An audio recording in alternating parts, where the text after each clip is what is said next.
I have to be honest. I am not a journey guy. I'm a destination guy.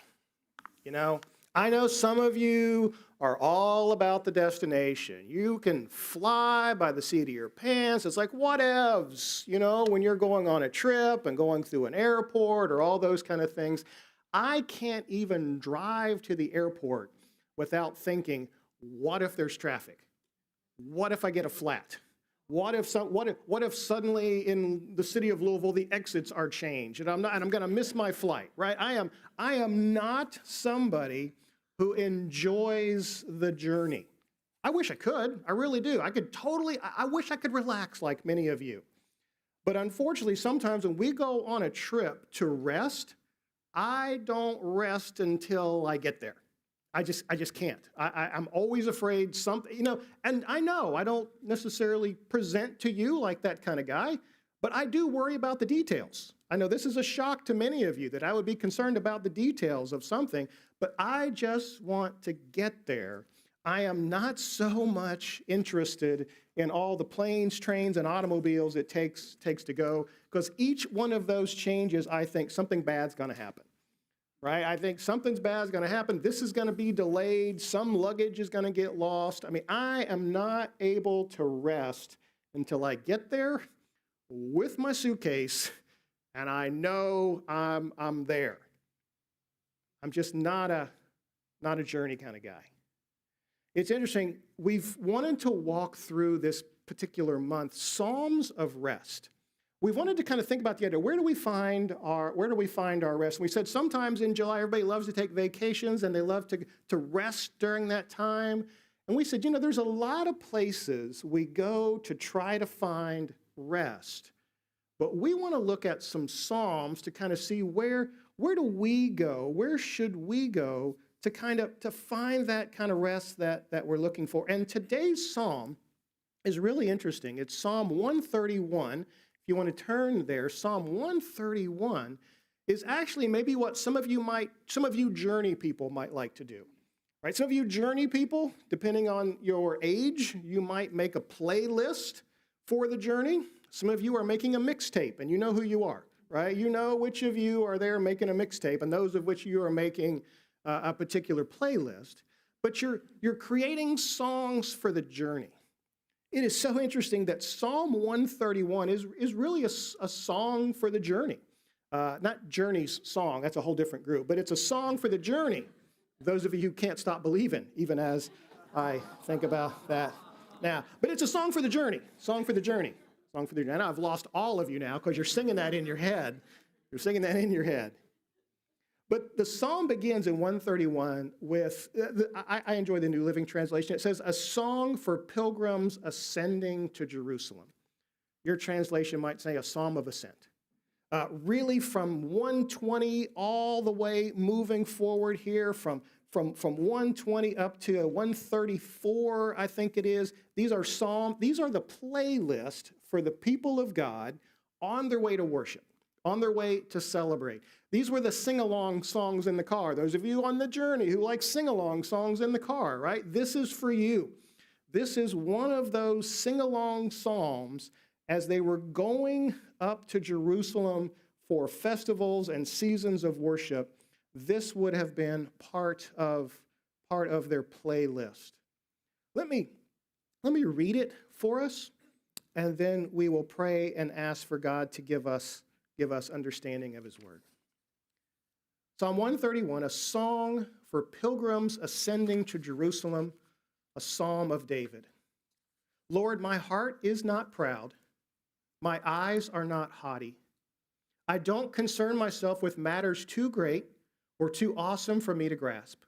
Instead, I have calmed and quieted myself like a weaned child who no longer cries for its mother's milk. Yes, like a weaned child is my soul within me. O Israel, put your hope in the Lord now and always. God, we thank you for your word. We thank you for the gift it is to us. We thank you for the way you teach us and guide us through your word. God, we do ask for your help today. We ask that through your Spirit you would give us understanding and help us to apply it well. God, we want to be transformed by your word. We want to sit under its authority, want your word to teach us and to guide us.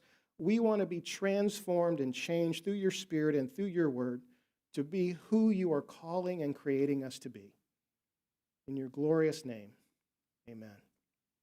It's a very short psalm, as some of you noticed, only really 3 verses.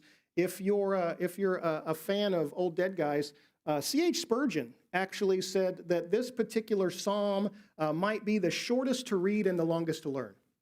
It's only 3 verses, but yet when we really understand what's being asked of us, what we're called to, what we're singing about, what we're celebrating on our way, it's a whole lot more of a challenge for us to try to put together. But what I want us to see overall, as we've been thinking about rest, is in this particular psalm, true rest is found when we put our hope in the Lord.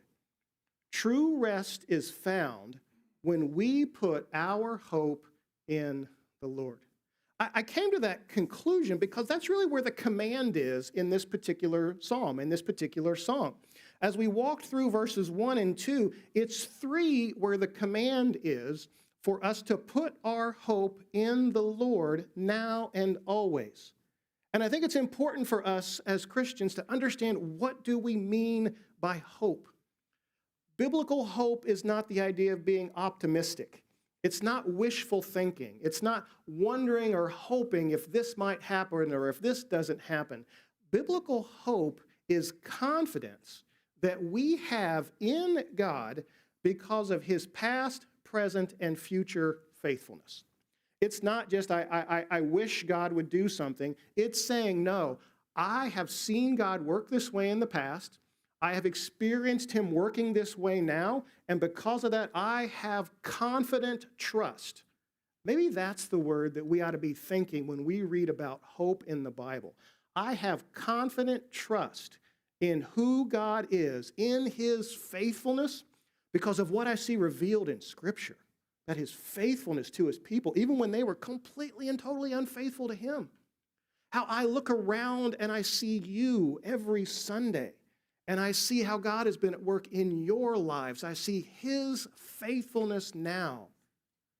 And it lines up with everything that I see in the Bible of his faithfulness in the past. And then I have confident trust that he will continue to be faithful, because that is his character. That is who he is. That is how he has revealed himself to us. So when we think about applying that command to put our hope in the Lord now and always, don't ever read that as wishful thinking. I hope there's ice cream for dinner. I really do. But that's wishful thinking.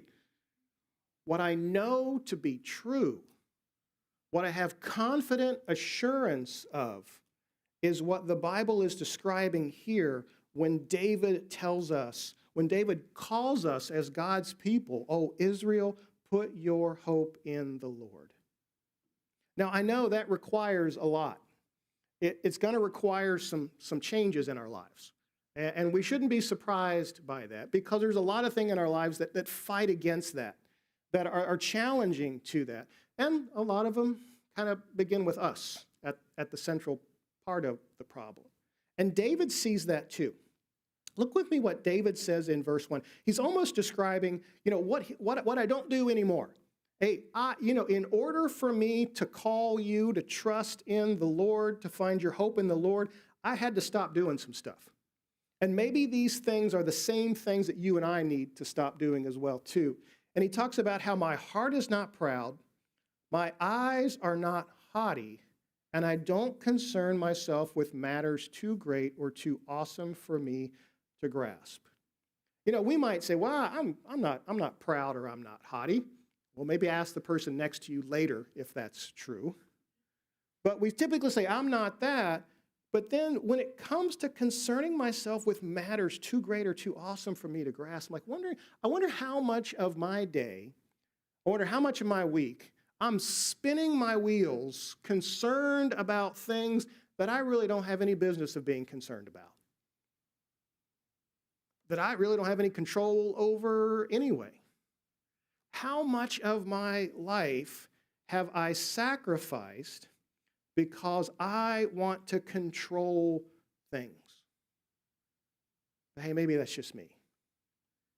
I think if we're going to know what it means to hope in the Lord, it's going to require a posture of humility for us.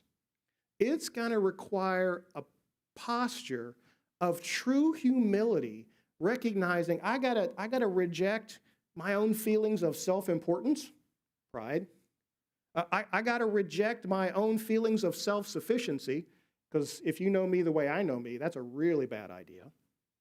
And I also have to reject the illusion of control. When it really comes down to it, I control less of what I think I do. And the sooner I can embrace that posture of humility, the better off I will be when I recognize there is a God and I'm not him. I do not have to know everything, and I don't have control over everything either. You know, I think the enemy of humility is that idea that we feel like we should or can control more than God does. You know, it's kind of like those of you who are jigsaw puzzle people.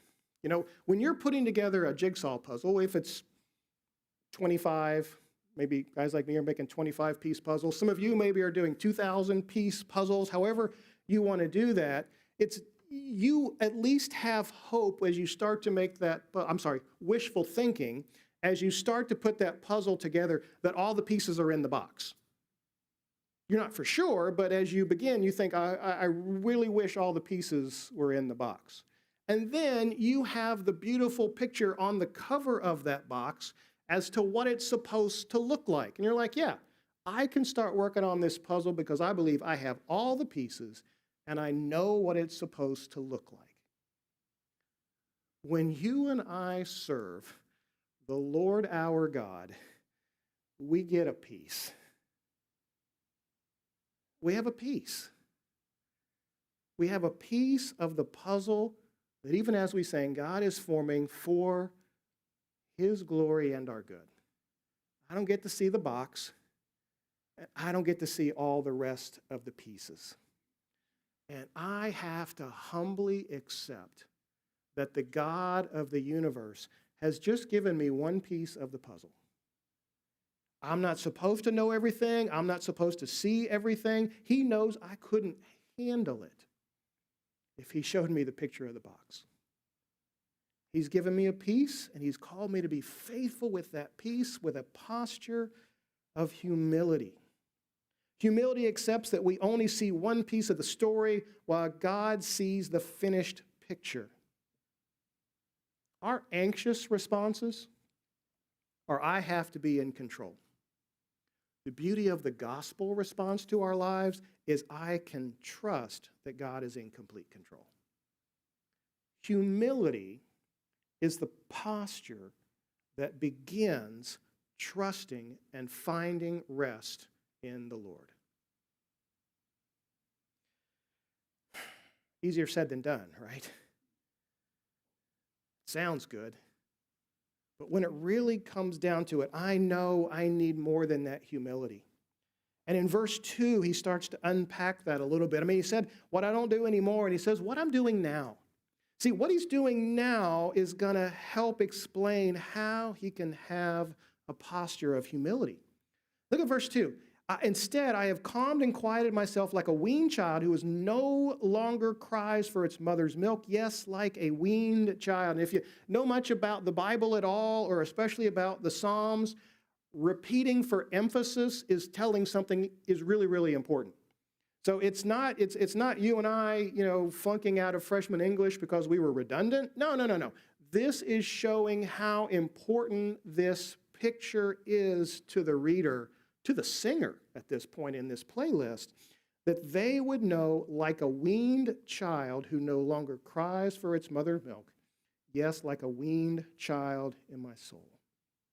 So what's a weaned child? If none of you are familiar with that, a weaned child is a nursing infant that's no longer dependent on its mother's milk. It's a child who's no longer coming to the mother to have their their most basic need met. They are coming to their mother not because they need something, but because they are content in the presence of their mom. They are content in their presence. They're not there angry and anxious about when they're going to eat again. They are there because they're content in the trusted presence of their mother. So for David here to say, instead, setting up the contrast for us, instead, I have calmed and quieted myself. I have calmed and quieted my soul, some of your translations might say. The core of who I am has been calmed and quieted like a weaned child no longer cries for its mother's milk. Yes, like a weaned child is my soul within me. There is a picture of contentment there that if you've ever seen, a weaned child is absolutely beautiful. We did not experience that with our children. After two sons, we weren't sure if we could survive because neither one of them was born into this world content. As a matter of fact, our youngest son was taken to the NICU because he was making all these growling sounds, and they were worried he had breathed in something during the process. So they took him to the NICU to try to figure out what was wrong with him.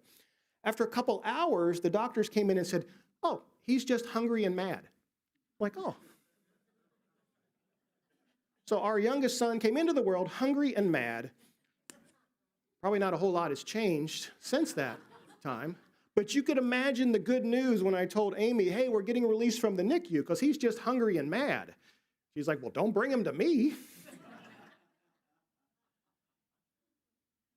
Contentment. What does it look like to be content? You know, when my kids were little, you know what? You know the picture of a dad that I wanted more than anything? I wanted, and if you've ever experienced this or you've seen this as a parent or grandparent or even seen somebody else, that picture of a child sleeping on your shoulder. I mean, I remember how much I wanted to have that experience of my kids so perfectly content. Again, it never happened, but so perfectly content that they would fall asleep on my shoulder. That's the most wonderful experience as a grandparent, a parent, uncle, aunt, whatever you are, but to have that contented child who is content to be with you because of who you are and not because they're angry and anxious about what they need.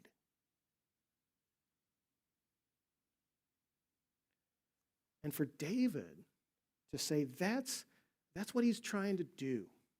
You know, I don't want to concern myself with these things anymore. This is what I want to do, like a weaned child.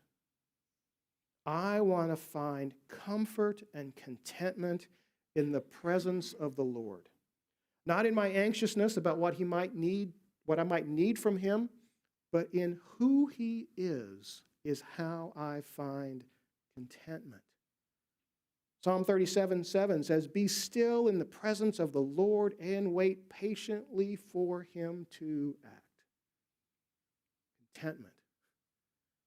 Some of you are already thinking about it. Philippians 4:11 through 13, that beautiful passage about doing everything through Christ who gives me strength. You back up a few verses, and he's talking about the secret of living. He says, I have learned how to be content with whatever I have, whether plenty or little, I have learned the secret of living in every situation. Folks, for you and I, that's what trusting in the Lord does. It builds contentment. It keeps us from seeing our relationship with God as this transactional thing that I need him to give me things, and allows me to rest in who he is.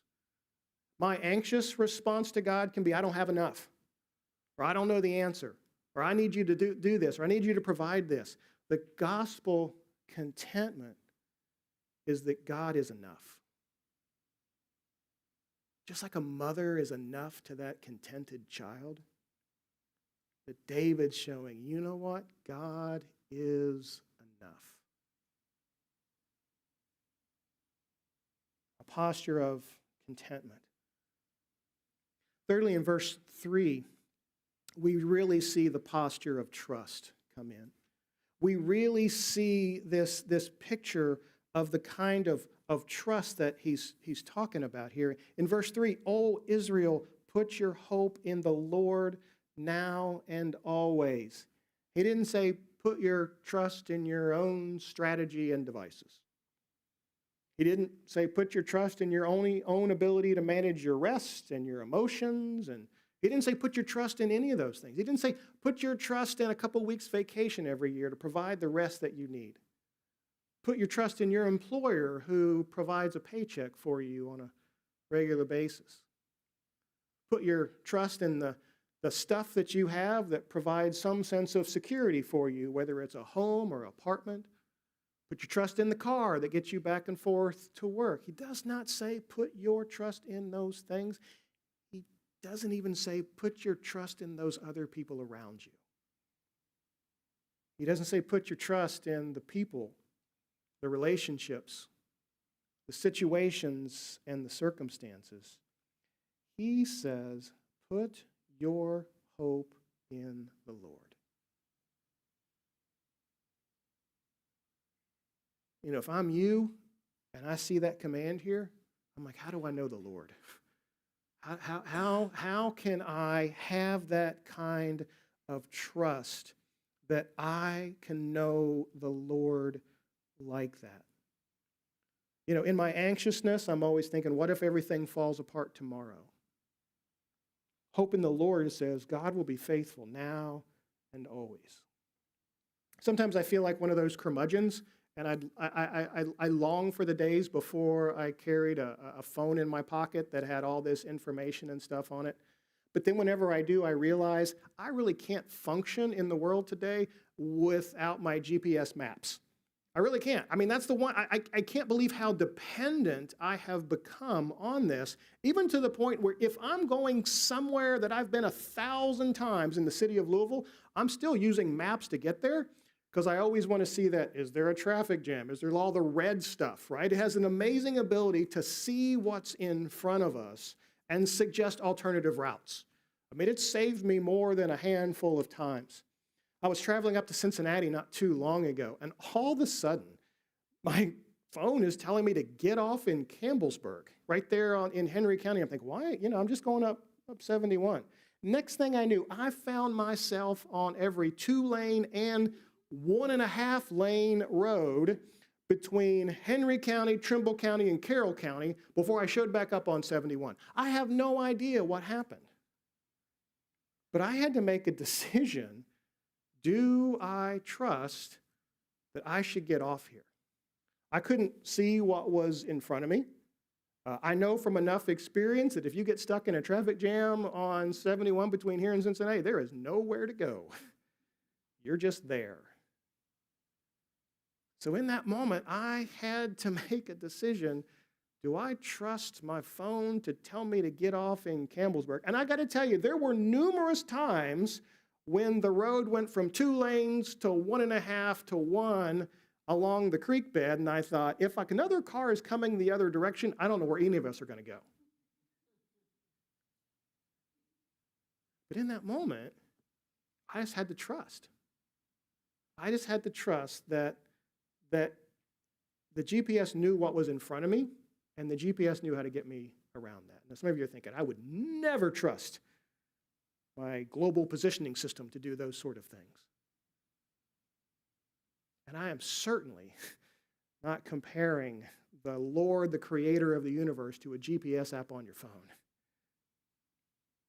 But there's a point where we have to say,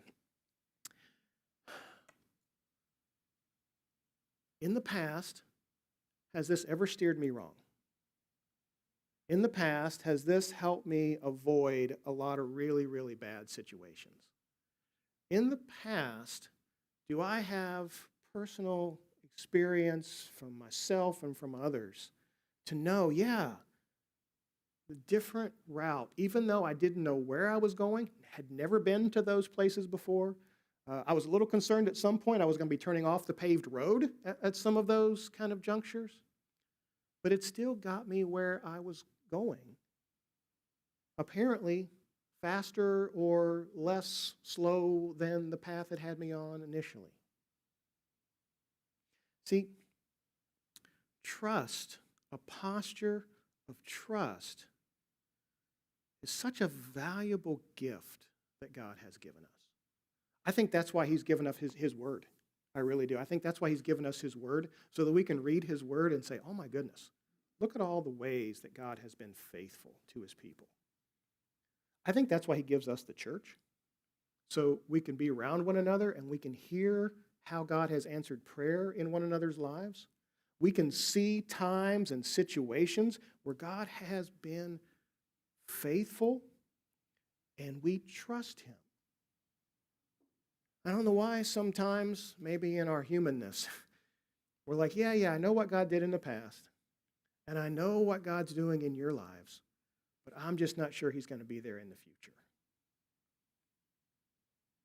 It doesn't really sound like that's coming from a place that really understands what God has done and who God is and how he has provided and how he is providing. Again, the anxiousness in us often says, what if it all falls apart tomorrow? When we have a posture of trusting in the Lord, we understand that God has been faithful. He is faithful now and always. I mean, what would have to happen in David's life for him to talk through these just 3 verses that we have in this psalm, for him to turn from what he has considered and what he has done to appealing to his listener, to appealing to you and I, oh Israel, put your hope in the Lord now and always. This psalm kind of builds on itself too. It's like humility makes contentment possible. You ever think about that? That without humility, we'll never arrive at contentment. And contentment strengthens our hope. And it's hope that actually produces true and lasting rest. They build on each other. Rest is found because of the posture of humility, the posture of contentment, and the hope that we have in who God is. I wanted to ask you, what are you putting your hope in to provide you rest? But then I had to acknowledge, first and foremost, if our hope is in anyone or anything other than Jesus, then we are without hope. It's actually Jesus that is the hope that you and I see revealed to us in Scripture that allows us even to begin to know what it means to hope in the Lord. I mean, apart from the transforming work of Jesus, living the life that we couldn't live, dying the death that we deserved, had it not been for him taking away the sin and punishment that you and I deserved, we would be hopeless. We would have no hope at all. We can't even talk about hope without acknowledging Jesus. A friend of mine is famous for saying, Jesus changes everything. And here we see that this Jesus is the one that transforms our life from hopeless to hope. He transforms our situations. He transforms everything about us. How can we possibly have a humility that makes contentment possible? How can we have contentment strengthened by hope? How can we have a hope that produces true and lasting rest apart from putting our hope and our trust in the person of Jesus Christ alone? We can't.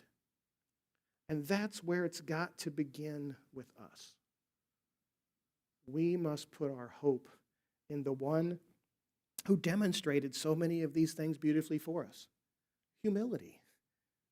What was it for Jesus to come, to take on human flesh, to die? He humbled himself. He came contentment. He came to do the will of the Father. It's Jesus that gives us hope and any real, true sense of rest. You're not going to find rest on a beach. You're not going to find it in the mountains. You're not going to find it in a day off.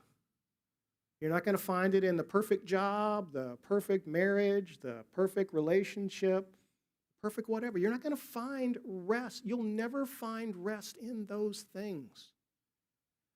You will only find rest in Jesus. Hey, let's be a people